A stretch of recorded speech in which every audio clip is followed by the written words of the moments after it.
Hi ಎಲ್ರಿಗೂ ನಮಸ್ಕಾರ. ಹೇಗಿದ್ದೀರಾ? ಇವತ್ತು ಏನಪ್ಪ ಸ್ಪೆಷಲ್ ರೆಸಿಪಿ ಅಂತ ಹೇಳಿದರೆ ಅರಶಿನ ಎಲೆಯ ಗಟ್ಟಿ. ನಾಗರ ಪಂಚಮಿಗೆ ನಮ್ಮಲ್ಲಿ ನಾವು ಇದೇ ಸ್ಪೆಷಲ್ ರೆಸಿಪಿನ ಮಾಡ್ತೀವಿ.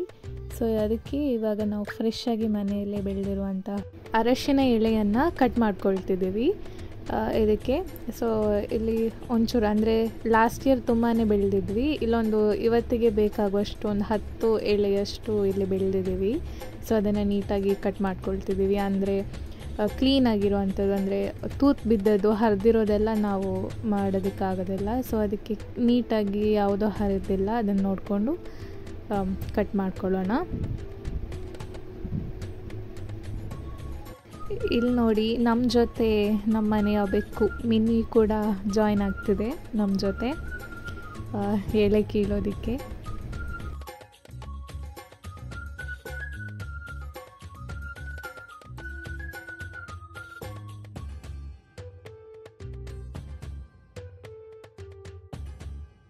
ಎಳೆನ ನೀಟಾಗಿ ಕಟ್ ಮಾಡ್ಕೊಂಡ್ಮೇಲೆ ಈ ಥರ ಚೆನ್ನಾಗಿ ತೊಳ್ಕೊಳ್ಬೇಕು. ಅಂದರೆ ಅದರಲ್ಲಿ ಹುಳಗಳು ಈ ಥರ ಎಲ್ಲ ಇರುತ್ತಲ್ಲ, ಚೆನ್ನಾಗಿ ನಾವು ತೊಳ್ಕೊಳ್ಳೋಣ. ಇದು ಬಂದು ಇವಾಗ ಮಳೆಗಾಲದಲ್ಲಿ ಇಲ್ಲಿ ನಮ್ಮ ಮನೆ ಹತ್ರನೇ ನೀರು ಹರಿತಾ ಇದೆ. ಅಲ್ಲಿ ಖುಷಿ ಆಗುತ್ತೆ ತೊಳೆಯೋದಕ್ಕೆ, ಎಳೆಗಳನ್ನೆಲ್ಲ ತೊಳೆಯೋದಕ್ಕೆ. ನೀಟಾಗಿ ನೇಚರ್ನ ಎಂಜಾಯ್ ಮಾಡಿಕೊಂಡು ಆ ಥರ ಎಲ್ಲ ಸ್ವಲ್ಪ ನೀರಲ್ಲಿ ಆಟಾಡ್ಕೊಳ್ಬೋದು. ಹಾಗೆ ಇವತ್ತು ಚೆನ್ನಾಗಿ ಎಲ್ಲದನ್ನು ನೀಟಾಗಿ ತೊಳಿತಾ ಇದ್ದೀವಿ. ಇವಾಗ 2 ದಿವಸದಿಂದ ಅಷ್ಟೊಂದು ಮಳೆ ಇಲ್ಲ, ಹಾಗೆ ಸ್ವಲ್ಪ ನೀರು ಬರ್ತಿದೆ. ಮೊನ್ನೆಯಿಂದ ತುಂಬಾ ನೀರು ಹರಿತಿತ್ತು, ಅಂದರೆ ಫುಲ್ಲಾಗಿ ಹರಿತಾ ಇತ್ತು. ಇಲ್ಲಿ ಬರೋದಕ್ಕೆ ಆಗ್ತಿರಲಿಲ್ಲ, ಅಷ್ಟೊಂದು ನೀರು ಹರಿತಾ ಇತ್ತು. ಇವಾಗ ಚೆನ್ನಾಗಿ ಅನಿಸುತ್ತೆ ಈ ಥರ.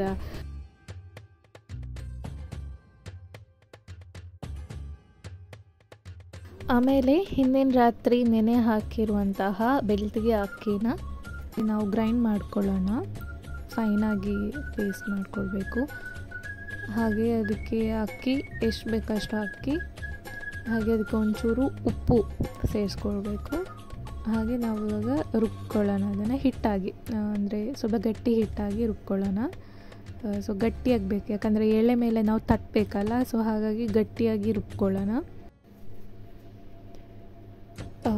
ಇದಾದಮೇಲೆ ಅದ್ರ ಮೇಲೆ ಹಿಟ್ಟಿನ ಮೇಲೆಗೆ ನಾವು ಸ್ವೀಟ್, ಅಂದರೆ ಮಿಡ್ಲಲ್ಲಿ ಸ್ವೀಟಾಗಿ ನಾವು ಕೊಕೊನಟ್ ತುರಿ ಏನಿದೆ, ಕಾಯಿ ತುರಿ ಹಾಗೆ ಬೆಲ್ಲ ಮಿಕ್ಸ್ ಮಾಡಿ ನಾವು ಇದರ ಮಧ್ಯದಲ್ಲಿ ಇಡಬೇಕು. ಅದಕ್ಕೆ ಇವಾಗ ಬೆಲ್ಲನ ತುರಿತಾ ಇದ್ದೀವಿ. ಇದು ಎರಡನ್ನೂ ಕೂಡ ಬೆಲ್ಲ ಎಷ್ಟು ಬೇಕಷ್ಟು, ಅಂದರೆ ಸ್ವೀಟಿಗೆ ನಿಮಗೆ ಎಷ್ಟು ಸ್ವೀಟ್ ಬೇಕೋ ಅಷ್ಟು ಇಡ್ಬೋದು. ಅಷ್ಟು ತಗೊಂಡು ಆಮೇಲೆ ಒಂದೊಂದಾಗಿ ಅರಿಶಿನ ಎಳೆನ ನೀಟಾಗಿ ಉಜ್ಕೊಂಡು, ಅಂದರೆ ಅದರಲ್ಲಿ ಯಾವುದೇ ನೀರಿನ ಅಂಶ ಇಡಬಾರ್ದು. ಹಾಗೆ ನಾವು ರುಬ್ಕೊಂಡಿರುವಂತಹ ಹಿಟ್ಟನ್ನು ಅದರ ಮೇಲೆ ಚೆನ್ನಾಗಿ ಗಟ್ಟಿಯಾಗಿ ತಟ್ಟಬೇಕು. ತಟ್ಟಿ ಆಮೇಲೆ ನಾವು ರೆಡಿ ಮಾಡಿರುವಂಥ ಸ್ವೀಟ್ ಏನಿದೆ, ತೆಂಗಿನಕಾಯಿ ತುರಿ ಹಾಗೆ ಬೆಲ್ಲದ್ದು ಸ್ವೀಟ್ ಏನಿದೆ ಮಿಕ್ಸ್ಚರ್, ಅದನ್ನು ಮೇಲೆ ಸ್ವಲ್ಪ ಲೈಟಾಗಿ ಹಾಕ್ಕೊಂಡ್ರೆ ಆಯಿತು. ನಾವು ಸ್ವಲ್ಪ ಲೈಟಾಗಿ ಸ್ವೀಟ್ ಮಾಡಿದ್ವಿ, ಯಾಕಂದರೆ ಬೆಳಿಗ್ಗೆ ಎದ್ದ ತಕ್ಷಣ ಅಂದರೆ ಬ್ರೇಕ್ಫಾಸ್ಟಿಗೆ ನಾವು ತಿನ್ನಬೇಕಂತ ಹೇಳಿದ್ರೆ ಅಷ್ಟೊಂದು ಸ್ವೀಟ್ ಇಷ್ಟಪಡಲ್ಲ. ಈವ್ನಿಂಗ್ ಆದರೆ ಓಕೆ, ಇಷ್ಟ ಆಗುತ್ತೆ ಸ್ವೀಟ್. ಈ ಥರ ನೀಟಾಗಿ ಅದ್ರ ಮೇಲೆ ನಾವು ರುಬ್ಕೊಂಡಿರೋ ಹಿಟ್ಟನ್ನು ಹಾಕಿಬಿಟ್ಟು ಅದ್ರ ಮೇಲೆ ಸ್ವೀಟ್, ಅಂದರೆ ಇದು ಬೆಲ್ಲ ಹಾಗೆ ಕಾಯಿ ತುರಿದು ಸ್ವೀಟನ್ನ ನಾವು ಲೈಟಾಗಿ, ನಿಮಗೆ ಎಷ್ಟು ತುಂಬ ಸ್ವೀಟ್ ಬೇಕು, ಸ್ವಲ್ಪ ಜ್ಯೂಸಿ ಬೇಕಂತ ಹೇಳಿದರೆ ಜಾಸ್ತಿ ಬೆಲ್ಲ ಹಾಕ್ಕೊಂಡ್ರೆ ಆಯಿತು. ಕೊಬ್ಬರಿ ಜಾಸ್ತಿ ಇದ್ದರೆ ಡ್ರೈ ಆಗುತ್ತೆ, ಬೆಲ್ಲ ಸ್ವಲ್ಪ ಜಾಸ್ತಿ ಹಾಕ್ಕೊಂಡ್ರೆ ಸ್ವಲ್ಪ ಜ್ಯೂಸಿ ಆಗಿರುತ್ತೆ. ಆಮೇಲೆ ಈ ಥರ ಇದರಲ್ಲಿ ಬಾಳೆ ಎಲೆಯಲ್ಲಿ ಫೋಲ್ಡ್ ಮಾಡ್ತಿದ್ದೀವಿ. ಇದು ಆಪ್ಷನಲ್. ಬಾಳೆ ಎಲೆಯಲ್ಲಿ ಅದರ ಎಗೇನ್ ಒಳಗೆ ಇಟ್ಟು ಫೋಲ್ಡ್ ಮಾಡಬೇಕಂತಿಲ್ಲ, ಯಾಕಂದರೆ ನಾವಿದು ಇನ್ ಕೇಸ್ ಚೆಲ್ಲಿದ್ರೆ ಅಂತ ಮಾತ್ರ ನಾವು ಅದಕ್ಕೆ ನಾವು ಬಾಳೆ ಏನೂ ಒಳಗಿಟ್ಟು ಬರೀ ಅರಿಶಿನ ಫೋಲ್ಡ್ ಮಾಡಿಟ್ರು ಏನೂ ಆಗೋದಿಲ್ಲ. ಇನ್ ಕೇಸ್ ಅದು ಸ್ವಲ್ಪ ನೀರಾಗಿದ್ದರೆ ಅಂತ ಹೇಳಿದರೆ ಚೆಲ್ಲೋ ಚಾನ್ಸಸ್ ಇರುತ್ತೆ. ಅದಕ್ಕೆ ಬಾಳೆ ಎಲೆಯಲ್ಲಿ ಇಟ್ಟು ಅದನ್ನು ಫೋಲ್ಡ್ ಮಾಡಿರ್ತೀವಿ ಅಷ್ಟೇ. ಆಮೇಲೆ ಈ ಥರ ಸ್ಟೀಮ್, ಅಂದರೆ ಇಡ್ಲಿದು ಪಾತ್ರ ಆಗಿರ್ಬೋದು, ನಾವಿಲ್ಲಿ ಇಡ್ಲಿದು ಪಾತ್ರನ ಯೂಸ್ ಮಾಡಿಕೊಂಡು ಅದರಲ್ಲಿ ಒಂದೊಂದಾಗಿ ಇಟ್ಟು ಸ್ವಲ್ಪ ಹಾಫ್ ಆನ್ ಅವರ್, ಅರ್ಧದಿಂದ 3/4 ಗಂಟೆ ಬೇಯಿಸ್ಕೊಳ್ಬೇಕು. ಆಮೇಲೆ ಇದು ನೋಡಿ, ಇವಾಗ ರೆಡಿ ಆಗಿದೆ, ಬೆಂದಿದೆ. ಇವಾಗ ನಾವು ಓಪನ್ ಮಾಡೋಣ.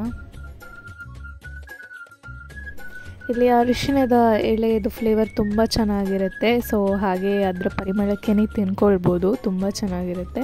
ಹೇಗೆ ಬಾಳೆ ಎಲೆಯದ್ದು ಒಂದು ಫ್ಲೇವರ್ ಇರುತ್ತೆ, ಅದೇ ರೀತಿ ಅರಿಶಿಣ ಎಲೆಯದು ತುಂಬ ಚೆನ್ನಾಗಿರುತ್ತೆ. ಇದು ನಮ್ಮ ಭಾಷೆಯಲ್ಲಿ ಮಂಜಲ್ದಿರೋ ಗಟ್ಟಿ ಅಂತ ಹೇಳ್ತಾರೆ, ಅರಿಶಿಣ ಎಲೆಯ ಗಟ್ಟಿ.